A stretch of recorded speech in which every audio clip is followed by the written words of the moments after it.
Estimados estudiantes, cordial saludo, espero que se encuentren bien.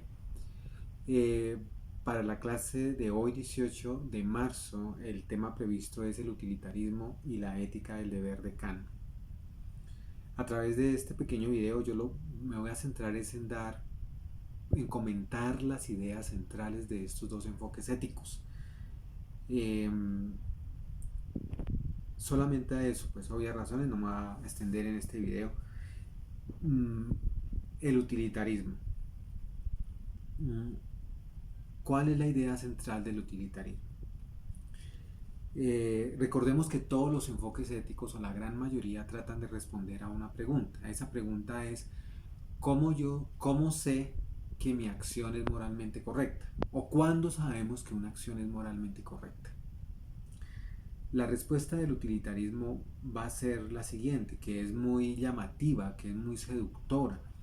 De hecho, en el fondo la mayoría de los que somos parte de esta sociedad somos utilitaristas, independientemente de que seamos filósofos o no,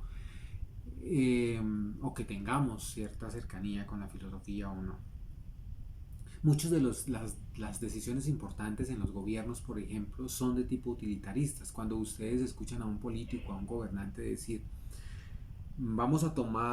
sacamos este decreto, esta ley que beneficia al 80% o al 90% de la población, es, en el fondo, hay un argumento utilitarista que sustenta esa ley. Entonces, ¿cuál es la idea central? Vayamos a ese punto. La idea central del utilitarismo, cuando una acción es moralmente correcta. Una decisión, una acción es moralmente correcta cuando beneficia a la mayoría de los que se ven de alguna manera u otra afectados por esa decisión. Es decir, si la decisión tomada, si la acción realizada lleva a aumentar la felicidad y a disminuir el dolor o el sufrimiento, esa acción se debe hacer, es moralmente aceptada. La felicidad, un concepto clave en el utilitarismo, se comprende como todo lo que aumenta el placer y disminuye el dolor y el sufrimiento. Y todo lo que lleve a aumentar la felicidad y a disminuir el dolor y el sufrimiento es moralmente correcto.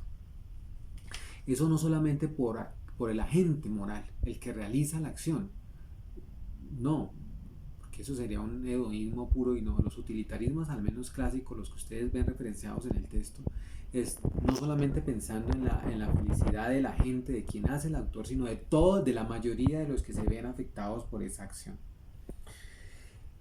Como una limitación, como un cuestionamiento enorme que los diferentes enfoques de ética le hacen al utilitarismo es lo siguiente. Tengo aquí este pequeño dibujo, si me permiten. Eh, si, si una acción beneficia a la mayoría, si aumenta la felicidad y disminuye el dolor y el sufrimiento de la mayoría, entonces el utilitarismo dice, esa acción es correcta, pues porque beneficia a la mayoría. La gran pregunta es, bueno, ¿y qué pasa con los excluidos, con los que no están en la mayoría? Y excluidos pueden haber de mucho tipo. En varias sociedades los excluidos son las mujeres, o son los mayores, o son los niños. Eh, eh, Pensemos aquí en habitantes de la calle, en los indígenas, en los campesinos. Cuando la medida no cubre a esas poblaciones, entonces esas personas no tienen derechos. El utilitarismo, ese argumento utilitarismo atenta contra los derechos de las personas. Ese es el gran cuestionamiento que se le hace, o uno de los grandes cuestionamientos, porque hay más, pero considero que es uno de los más importantes que habría que tener en cuenta. Sin embargo, el utilitarismo, y en la lectura aparece, tiene una ventaja, digamos un mérito. Nadie antes, de manera formal, había planteado que los animales eran objeto de consideración moral. Los utilitaristas lo plantean. Y dicen algo, su argumento es, mire, los animales, cualquier animal, eh, no solamente las mascotas, cualquier animal, eh, son iguales a nosotros y deben ser considerados como o que en nuestra reflexión deben ser tenidos en cuenta como objeto de consideración moral. ¿Por qué? no porque ellos hablen, ellos tienen su propio sistema de comunicación, no porque ellos razonen, no sabemos si razonan o no, seguramente sí, algunos hemos descubierto que sí tienen razonamiento, pero eso no importa. Lo que importa para el utilitarismo es que ellos sienten o placer o dolor. En eso los animales no se diferencian de nosotros. Ellos buscan el placer y huyen del dolor como nosotros. Entonces, no debemos causarles dolor, no debemos causar sufrimiento. O sea, todas las acciones, ellos hacen parte como de esa medida. Lo correcto es hacer acciones que incrementen la felicidad, que incrementen el bienestar, que incrementen el placer. No debemos hacer acciones que contribuyan a aumentar el dolor y el sufrimiento, y eso incluye a los animales, a los humanos y a los no humanos. Eso en términos generales del utilitarismo. Pasemos a la ética del deber. La ética del deber de Kant es una ética compleja, mucho más, si se quiere, difícil un poco de entender. Pero ¿cuál es la idea central? La idea central para entender la ética del deber de Kant, lo primero que hay que comprender es como la definición que Kant tiene del ser humano. Para Kant el ser humano es un ser racional.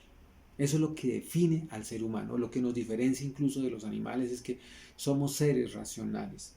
Como seres, como somos, seres racionales, tenemos la posibilidad de diferenciar qué es lo bueno y qué es lo malo. Eso Kant lo llama la ley moral. Hay como una ley moral interna a nosotros, nadie nos la impone. Si hay una autoridad, un jefe o alguien me dice, mire, esto es lo que hay que hacer, ese no es el deber me lo doy yo mismo. Porque, y eso se explica también a través de tres conceptos. Uno es la autonomía, el otro la libertad y la dignidad. La autonomía, la capacidad de decidir por sí mismo. ¿Sí? Nadie me impone la ley moral, ni una constitución, ni un reglamento. Yo en cada momento puedo, a partir de mi racionalidad, puedo determinar qué es lo correcto y lo incorrecto. El ejemplo sencillo que suelo presentar en estos casos es cuando, por ejemplo, cedemos la silla en Transmilenio. Supongamos que usted está toda una jornada de trabajo, de estudio y a las 10 de la noche coge el Transmilenio. Justo cogió una silla roja y en la siguiente parada se sube una señora con un bebé, con un niño de brazos y una maleta. Lo mira a los ojos y usted no alcanzó ni a disimular, no alcanzó a hacerse el dormido, la dormida. Nadie le dice sea la silla, nadie. Pero usted, si cede la silla, si cede la silla, usted no lo hace por placer. O para que la señora le dé gracias, o para que las otras personas digan que buen ciudadano es usted. Usted la hace porque siente que toca, que esa persona necesita más la silla en ese momento que usted. En ese sentido, Kant es contrario a eso que hablábamos ya del egoísmo psicológico, que pretende, que dice que todo lo hacemos por nuestro propio interés. No, hay cosas que hacemos por deber, porque nos toca, porque nuestra razón nos dice esto es lo correcto, esto es lo que hay que hacer. Tampoco Kant estaría de acuerdo con el egoísmo ético. La libertad, el hecho de decidir, los seres humanos somos libres, todos. Es una condición de todos los seres humanos. Y el otro concepto importante es la dignidad. La dignidad es como un valor intrínseco. No hay una persona que esté por encima de otra para Kant. Todos los seres humanos, independientemente de nuestra condición social, tenemos el mismo valor, la misma dignidad. Y por eso él va a sacar eso que ustedes encuentran en la lectura, que se llama imperativos categóricos, habla de esa ley moral que debe guiar nuestro comportamiento. Él explica esos imperativos categóricos de la siguiente manera: nuestra acción, todo lo que uno haga, tiene que hacerlo no pensando en el propio beneficio. La acción, cualquier acción que una persona realice, la persona debe pensar, esto que yo haga, pues sobre todo acciones trascendentales, importantes, sea, no cada detalle que uno hace, digamos, en la vida cotidiana, pero las ideas importantes, las acciones importantes, las personas deberíamos pensar si eso que hago podría ser ejemplo de una acción universal que se debía repetir en cualquier situación, en cualquier contexto. Que las personas por su capacidad racional digan si esto es lo que se debe hacer. No hay otra cosa. Kant, digamos, hay una fe enorme en la capacidad racional de las personas. Eh, el imperativo categórico también tiene otro principio, digamos, contempla un principio fundamental donde se puede resumir toda la ética de Kant y es que ustedes lo van a encontrar ahí en la lectura que dice lo siguiente: obra de tal modo que uses a la humanidad, tanto en tu persona como en la persona de cualquier otro, siempre como un fin al mismo tiempo y nunca solamente como un medio. ¿Qué significa eso?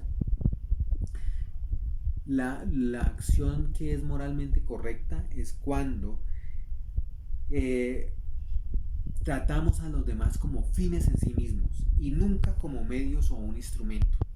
¿Qué significa tratar al otro como un fin? Reconocer que el otro tiene autonomía, libertad, dignidad y razón, que puede pensar, que puede tomar sus propias decisiones. Recuerden el ejemplo de la empresa, la primera historia que vimos iniciando el curso. El problema de la empresa para Kant, desde esta ética, es que trató a los empleados como instrumentos. Ella pudo haber hecho el despido porque iba a utilizar otra figura, el outsourcing, etc. Pero el problema de la empresa para Kant es que vio a los empleados no como fines en sí mismos, sino como instrumentos, como medios para capitalizar. Lo importante para la empresa, en ese ejemplo, en esa historia, lo importante era el dinero, no las personas. En ese sentido, esa acción no fue moralmente correcta. Kant había podido decir, pues díganle, mire, vamos a hacer esto, consideren otras posibilidades de trabajo, en fin, tomen sus decisiones, pero no los trate como instrumentos o como medios para ese fin. En Colombia también es muy dado a creer que hay personas que valen más que otras. Hay una famosa frase que explica eso. ¿Usted no sabe quién soy yo? Por ejemplo, cuando estos que han sido políticos importantes no permiten que un policía los detenga o que creen que pueden pasar por encima de los demás. Kant no acepta eso. Todos tenemos el mismo valor, la misma dignidad y debemos reconocerlo. Eh, un poco la limitación personalmente que veo en este enfoque de ética es que hay muchas personas que se creen muy racionales y que creen que hacen cosas desde su razón, pero terminan haciendo desastres. Las guerras, por ejemplo. Hitler era una persona racional y mire lo que hizo. Pablo Escobar en nuestro contexto era una persona racional y mire lo que hizo. Y muchos otros, o sea, ¿para qué hablar de políticos en este momento? O sea, que hacen cosas, hay videos ahí que muestran eso, y terminan haciendo mucho mal, argumentando que hacen el bien. Entonces hay algo que no se explica muy bien qué pasa con la racionalidad, porque a veces desde la racionalidad se pretende justificar barbaridades. Hay un quiz, desde este pequeño video queda un quiz que deben sumar en un mensaje. Yo les aclaro la actividad que hay que desarrollar, pero hay un quiz que van a agregar a ese taller. La primera pregunta. La primera pregunta tiene que ver con lo siguiente. Según Rachel, ese autor que estamos siguiendo, está en la lectura, entonces no se puede violar, entonces según Kant no se pueden violar ninguna norma. ¿A qué conclusión llega el autor? ¿Que sí se pueden violar o que no? Ustedes por favor agregan ese punto. No tiene que ser extenderse, sino muy puntual. Y la otra pregunta es, frente al castigo, ¿cuál es la diferencia entre el utilitarismo y la ética de Kant? Por ejemplo, la pena de muerte, hablando, eso que ha sido un debate nacional. Un violador, un asesino, debe darse la pena de muerte. ¿Qué diría el utilitarismo de eso? ¿Y qué diría Kant? Eso está en la lectura. Eso se puede deducir fácilmente de la lectura. Las dudas que tengan, por favor, mensajes al aula. Estamos en contacto. Muchas gracias.